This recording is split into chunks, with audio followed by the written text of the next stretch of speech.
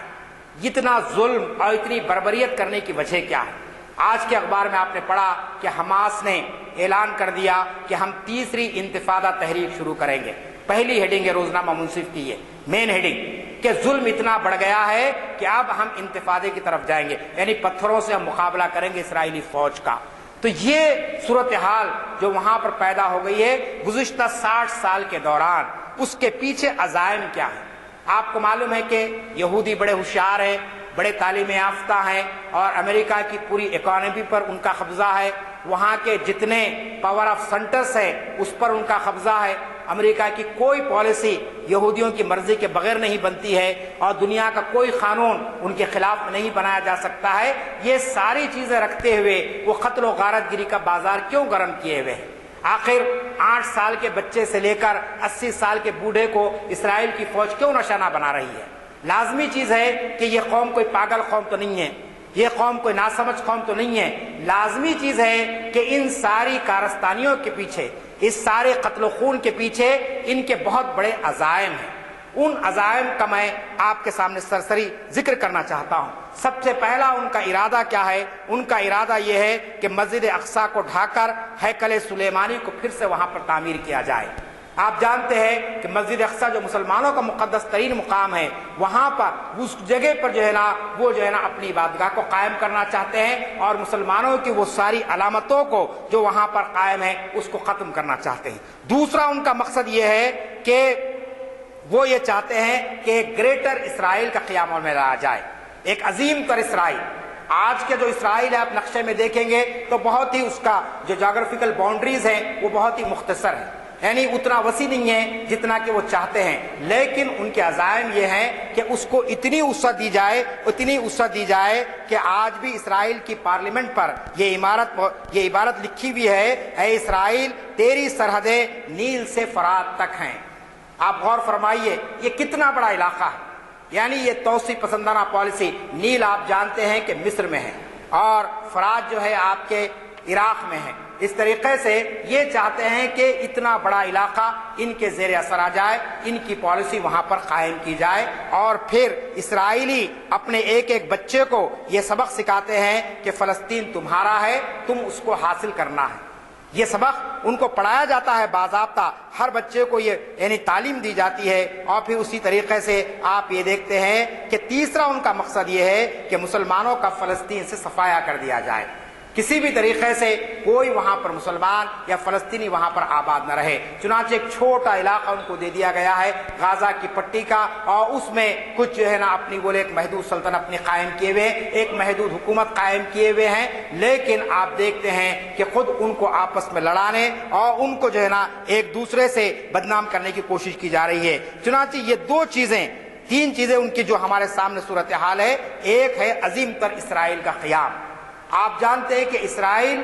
اپنا جو ایکسپینشن کرنا چاہ رہا ہے، اس کے اندر اسے بین الاقوامی سطح پر بھی تائید حاصل ہوتی جا رہی ہے۔ چنانچہ کئی مسلم ممالک، آپ جانتے ہیں کہ ہم ہندوستان کی خارجہ پالیسی پر تنقید کرتے ہیں، لیکن ہم کو خود اپنا بھی کردار اگر ہم دیکھیں تو معلوم ہوگا کہ مصر پہلا ملک تھا جس نے اسرائیل سے معاہدہ کیا، جو کہ ایک مسلم ملک ہے۔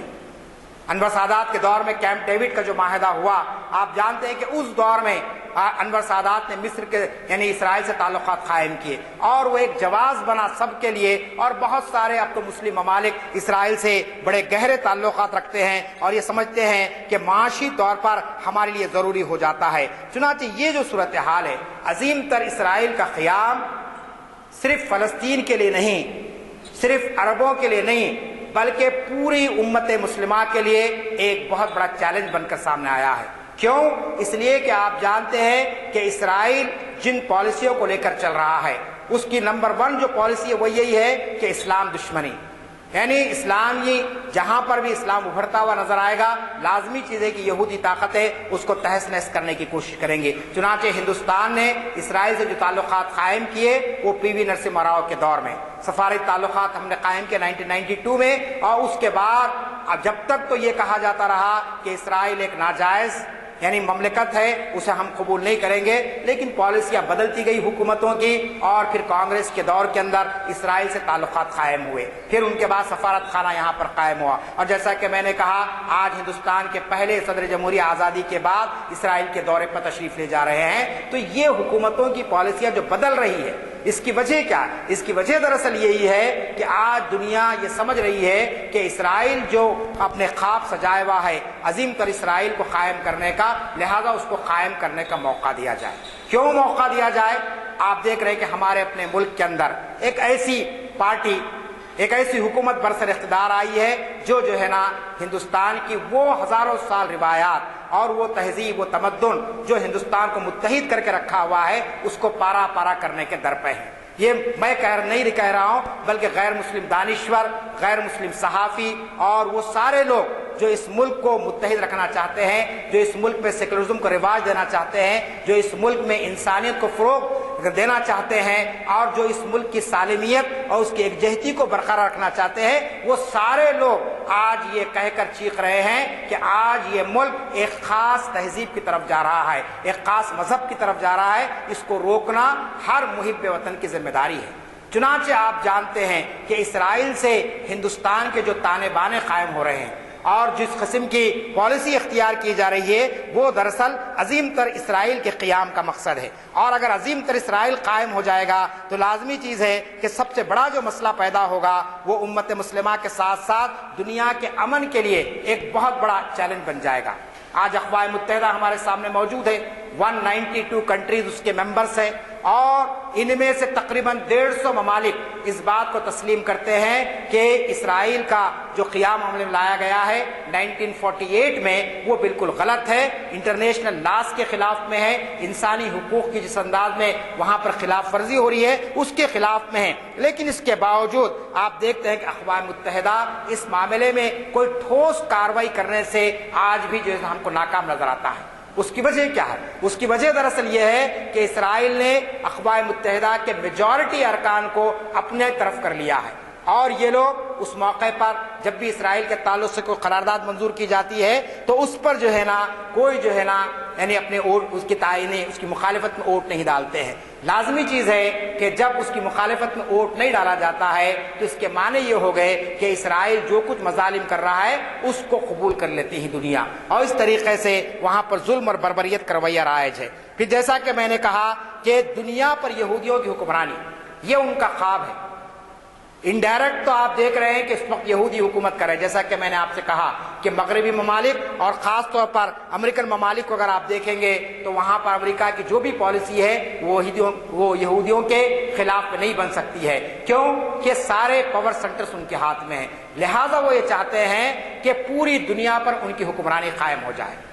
اب لازمی چیز ہے حکمرانی قائم کرنے کی جو قوم خواب دیکھ رہی ہے تو وہ اس انداز میں آگے بڑھے گی کہ وہ میڈیا پر اس کا اثر ہوگا اور دیگر شعبوں پر وہ اپنے آپ پر قبضہ کرنے کی کوشش کرے گی۔ چنانچہ اس صورتحال کے اندر ہم یہ دیکھ رہے ہیں کہ آج عرب ممالک، عالم اسلام، اسرائیل کے جارحانہ عزائم اور عالم اسلام، اب آپ پلٹ کر دیکھیں عالم اسلام کی صورتحال کیا ہے کہ عالم اسلام کس طریقے سے ان چیلنجز کا مقابلہ کر سکتا ہے یا اسے کرنا چاہیے۔ اس کے تعلق سے آپ کو معلوم ہونا چاہیے کہ عربوں نے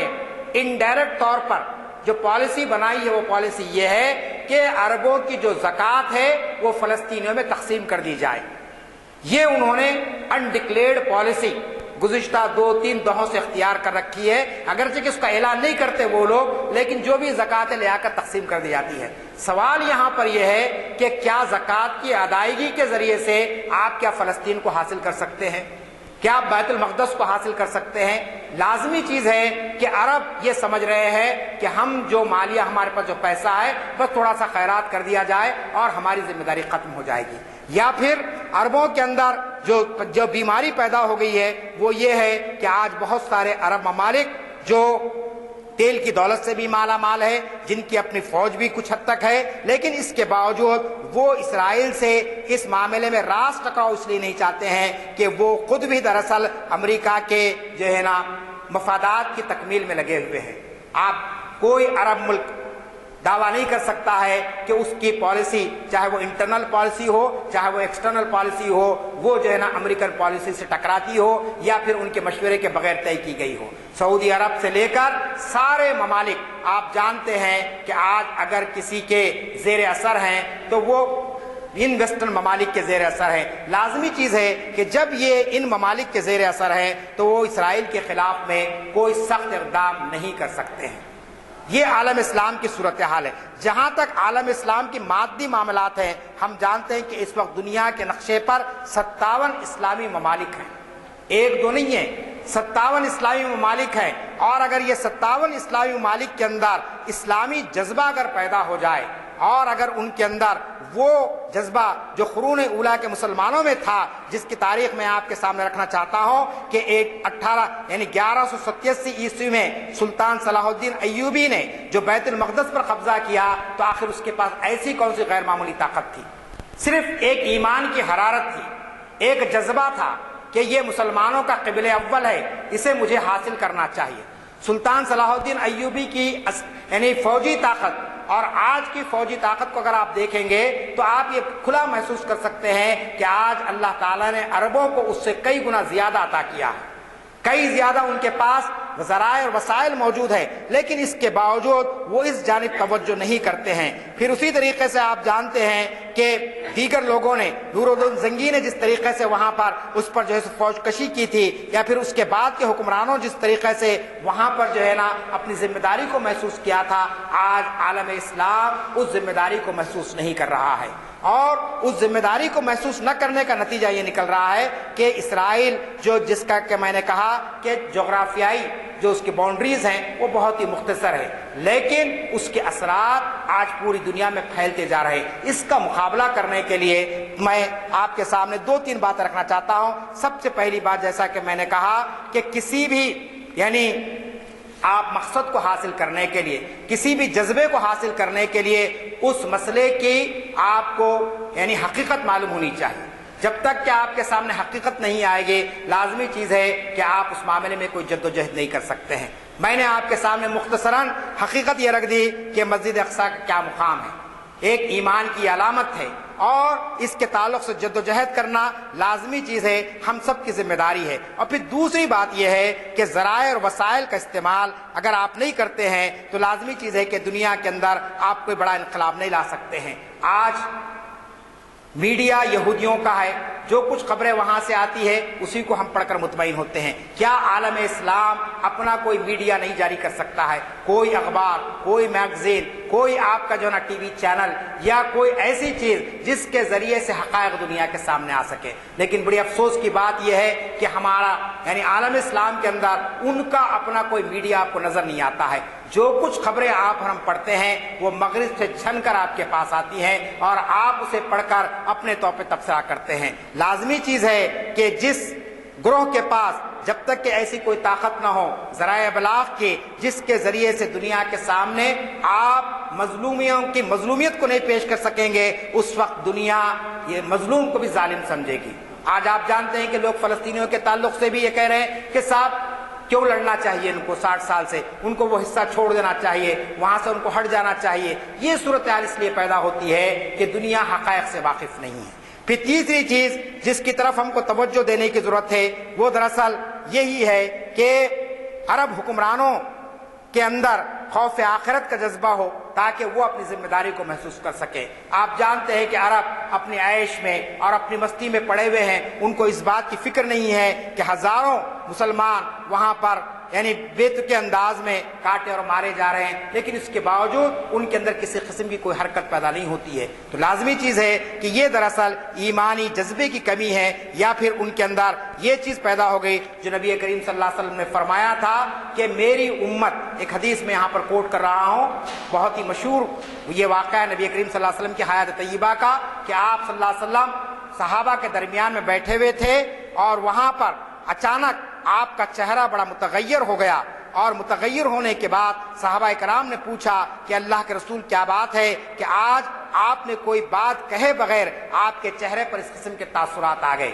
نبی کریم صلی اللہ علیہ وسلم نے فرمایا کہ میں اس دن سے ڈر رہا ہوں جب کہ دیگر قومیں میری امت پر اس طرح ٹوٹ پڑیں گے جس طریقے سے کہ مردار جانور کو کھانے کے لیے چیل اور کوے یا گدھ ٹوٹ پڑتے ہیں۔ یہ حدیث کے الفاظ ہیں۔ نبی کریم صلی اللہ علیہ وسلم نے فرمایا کہ اس طریقے سے دیگر قومیں میری امت پر ٹوٹ پڑیں گی جس طریقے سے مردار جانور کو کھانے کے لیے یعنی چیل اور کوے ٹوٹ پڑتے ہیں۔ صحابہ نے عرض کیا کہ اللہ کے رسول کیا آپ کی امت اس وقت کم تعداد میں ہوگی؟ آپ صلی اللہ علیہ وسلم نے فرمایا کہ میری امت اس وقت بہت بڑی تعداد میں ہوگی، دنیا کا کوئی حصہ اور دنیا کا کوئی خطہ اہل اسلام سے خالی نہ ہوگا۔ تب صحابہ کرام نے پوچھا کہ اللہ کے رسول جب یہ حالت ہوگی تو پھر آپ کی امت پر یہ صورتحال کیوں پیدا ہو جائے گی؟ آپ صلی اللہ علیہ وسلم نے فرمایا کہ میری امت کی حالت اس لیے ہوگی کہ ان میں 2 بیماریاں پیدا ہو جائیں گی۔ صحابہ نے پوچھا کیا؟ آپ نے اس کے وہن کا لفظ استعمال کیا، وہن، اور اس کے بعد تفصیل کہی کہ وہن سے مراد یہ ہے کہ میری امت میں دنیا سے محبت اور موت سے فرار کی کیفیت پیدا ہو جائے گی۔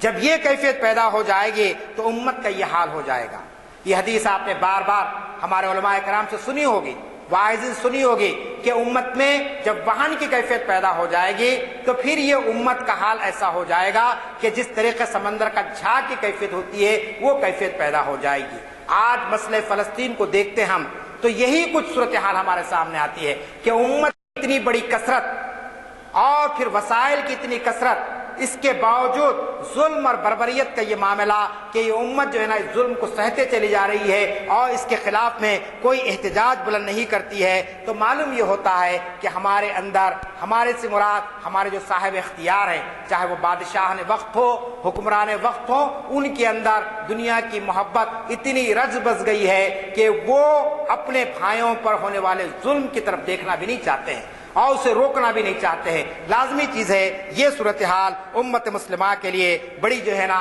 خطرناک بن جاتی ہے۔ تو میں آپ سے یہ کہنا چاہتا ہوں کہ اسرائیل کے جن عزائم ہمارے سامنے بے نقاب ہوتے جا رہے ہیں اور ان کے جو اقدامات ہیں، خاص طور پر آپ جیسا کہ میں نے کہا کہ عید الاضحیٰ کے بعد کے اخبارات آپ پڑھیے تو خود آپ کے سامنے بات واضح ہو جائے گی کہ اب وہ فلسطین سے زیادہ مسجد اقصیٰ پر یلغار کرنا چاہتے ہیں۔ مسلمانوں کو وہاں پر نماز پڑھنے سے روک دینا یہ خود اتنا بڑا جرم ہے کہ اس پر ان کو بین الاقوامی سطح پر اس پر مقدمہ چلنا چاہیے تھا، لیکن کوئی اس کے لیے تیار نظر نہیں آتا ہے۔ اور پھر ان کی آبادیوں میں گھس کر فلسطینیوں پر ظلم اور بربریت کے بازار گرم کرنا، کئی دن تک آپ جانتے ہیں کہ وہاں پر لائٹ بند کر دی جاتی ہے، وہاں پر ان کے لیے پانی کا پینے کا یعنی سہولتیں نہیں دی جاتی ہے، دوائیں نہیں پہنچ سکتی ہے۔ یہ جو صورتحال ہے، اس صورتحال کا مقابلہ کرنے کے لیے لازمی چیز ہے کہ امت مسلمہ کو اپنی ذمہ داری کا احساس کرنا چاہیے۔ میں آپ سے یہی بات کہتے ہوئے اپنی گفتگو ختم کرنا چاہتا ہوں، جیسا کہ میں نے کہا کہ یہ دراصل ہمارے جو ہے نا پوری امت مسلمہ کا مسئلہ ہے، یہ ایک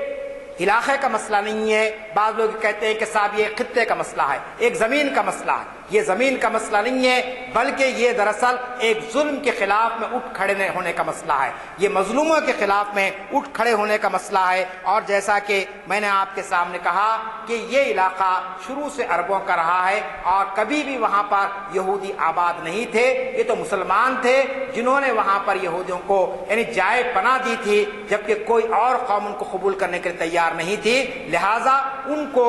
وہاں پر بین الاقوامی سطح پر جس طریقے سے جیسے لوگوں کو کوشش کرنی چاہیے اس انداز میں بین الاقوامی سطح پر کوشش نہیں ہو رہی ہے، جس کے نتیجے میں وہاں پر انسانی حقوق کی پامالی ہو رہی ہے، ہزاروں انسانوں کا قتل عام ہو رہا ہے اور ناجائز طور پر وہاں پر غاصبانہ قبضہ کیا جا رہا ہے۔ ایسی صورتحال کے اندر ہم ہندوستان میں رہتے ہوئے اگرچہ کہ ذاتی بذات خود وہاں جا کر جنگ تو لڑ نہیں سکتے ہیں، وہاں جا کر ہم اسرائیل کے عزائم کو یعنی ان کے جو ناپاک عزائم ہے اس کو ناکام کرنے کے لیے کوئی عملی جدوجہد کرنے سے قاصر ہے، لیکن کم از کم ہم یہاں رہنے والی قوم کے درمیان میں ان کو یہ بتا سکتے ہیں کہ انصاف کیا ہے، حقیقت کیا ہے، تاریخ کیا بیان کرتی ہے۔ ان ساری چیزوں کو اگر ہم دنیا کے سامنے لائیں گے تو لازمی چیز ہے کہ دنیا انصاف کے لیے اٹھ کھڑی ہوگی، مظلوموں کی تائید کرے گی اور ظلم کا خاتمہ ہوگا۔ اللہ تعالیٰ سے دعا ہے کہ اللہ تعالیٰ مجھے اور آپ کو صحیح سمجھ عطا فرمائے اور اس وقت فلسطین میں جو صورتحال بڑی دھماکوں بنتی جا رہی ہے اس صورتحال سے فلسطینیوں کو نکالے اور مسلمانوں کا قبل اول اللہ تعالیٰ مسلمانوں کو پھر سے دلا دے اور مسلمان وہاں پر بغیر کسی جبر کے اور بغیر کسی خوف کے وہاں پر نماز ادا کر سکے اور نہتے فلسطینی جو گزشتہ نصف صدی کے زائد عرصے سے یہ جدوجہد کر رہے ہیں اللہ تعالیٰ ان کو اس میں کامیابی عطا فرمائے۔ رب اغفر وارحم وانت خیر الراحمین وآخر دعوانا ان الحمد للہ رب العالمین۔